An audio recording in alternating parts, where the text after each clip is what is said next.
charge of negative 10 microcoulombs is placed halfway between a charge of positive 6 microcoulombs and another of positive 9 microcoulombs separated by 12 cm.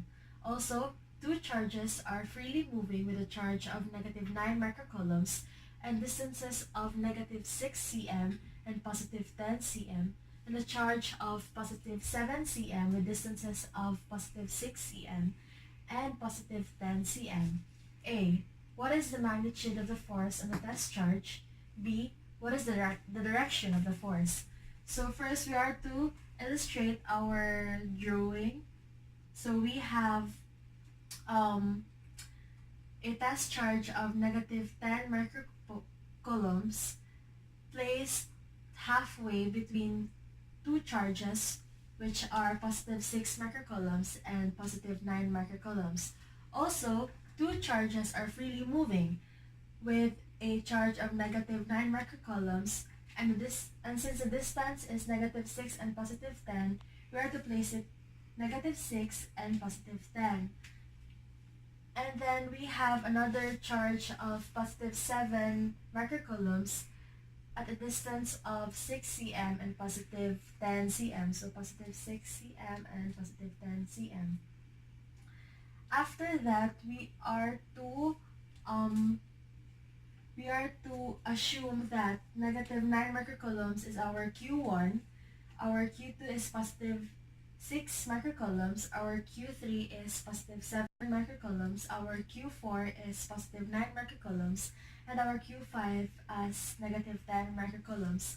Then for our FBD, we are to have our origin from the test charge, which is the Q5 or the negative 10 microcoulombs. So the force on Q3 by Q5, the force goes upward since Q5 has a negative charge and Q3 has a positive charge, so two charges attracts. Next, for the force on Q4 to Q5, since negative 10 and positive 9 mc has different charges, they attract. For the force on Q2 to Q5, positive 6 mc and negative 10 microcoulombs also attracts. Then for the force acting on Q1 to Q5, since they both have the same charges, they repel each other. So, the given are Q1 is equals to negative 9.0 times 10 to the power of negative 6 coulombs. We have to convert it always into coulombs if the if what is asked is the microcoulombs, and Q2 is 6.0 times 10 to the power of negative 6 coulombs. Q3 is equals to 7.0 times 10 to the negative 6 to the power of negative 6 coulombs, and Q4 is equals to positive 9.0 times 10 to the power of negative 6 coulombs, and Q5 is equals to negative 10.0 times 10 to the power of negative 6 coulombs. And for the distance, x is equals to 12 centimeter, which we need to convert into meters. So the 12 centimeter is equals to 0.12 meters. And for the y-axis, the distance is 10 cm, and we also need to convert into meters, which is 0.1 meters. So for the solution, K stands for 8.99 times 10 to the power of 9 nm squared over c squared times the value of Q1 and Q5. Q1 is 9.0 times 10 to the power of negative 6 coulombs times 10 to the power of 10.0 times 10 to the power of 6 coulombs over 0.117 m and squared. So the answer is 59.1 m. We got the answer 0.117 meters using the Pythagorean theorem, since we have to find its distance. So we have to find this. So the formula is square root of a squared plus b squared to be substituted by 10 squared plus 6 squared, which is equal to 11.7 centimeters, which we need to convert into meters again, 0.117 meters. That's why we got the 0.117 meters this distance. And the process are always the same when you find the magnitude. So the same process as what we did in Q1 to Q5. So we need to do it again.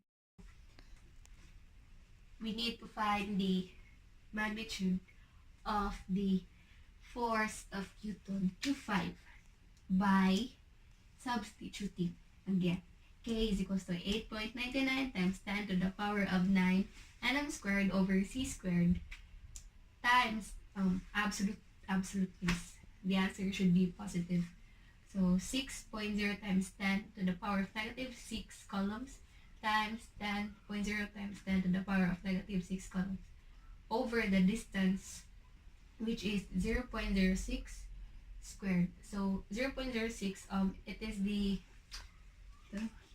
half of 12 that was given in the x-axis, which is the answer is 149.8 n. So the same process again on K, on getting the magnitude of Q3 on Q5. 8.99 times 10 to the power of 9 nm squared over c squared times the value of Q3, which is 7.0 times 10 to the power of negative 6 coulombs times the value again of Q5, which is 9.0 times 10 to the power of negative 6 over the distance 0.117 meters squared, which is 46.0 n. And lastly, for to find the magnitude of the force on Q4 on Q5, which is 8.99 times 10 to the power of 9 nm squared over c squared times 9.0 times 10 to the power of 6 coulombs times 10.0 times 10 to the power of negative 6 coulombs over the distance, which is 0.06 squared, which is 224.8 n.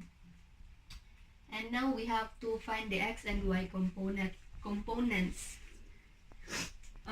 The x and y components for Q1, Q5 is 41.79 n, and for the y component is negative 41.79 n. So how did we get these values? So we simply multiplied its answer, which is 59.1 n, to cosine 45. Cosine for the x component and sine for the y component.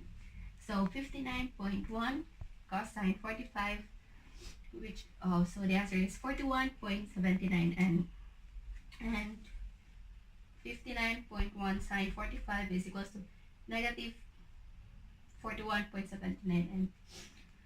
So for the force on Q2 and Q5 is negative 149.8 n for the x-axis and 0 for the y-axis.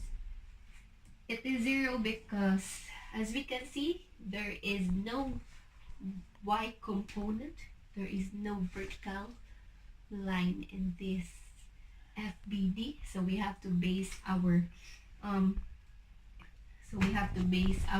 x and y components here in our FBD, and it is negative because the force is in the left, in the negative axis. That's why it's negative. If the force is in the positive axis, then it should be positive. But it's in the negative axis, so it's negative 149.810. And next is the force of Q3 on Q5, which is 32.53 N, which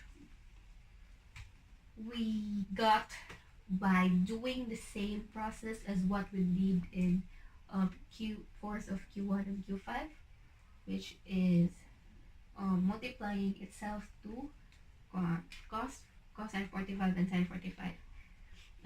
46.0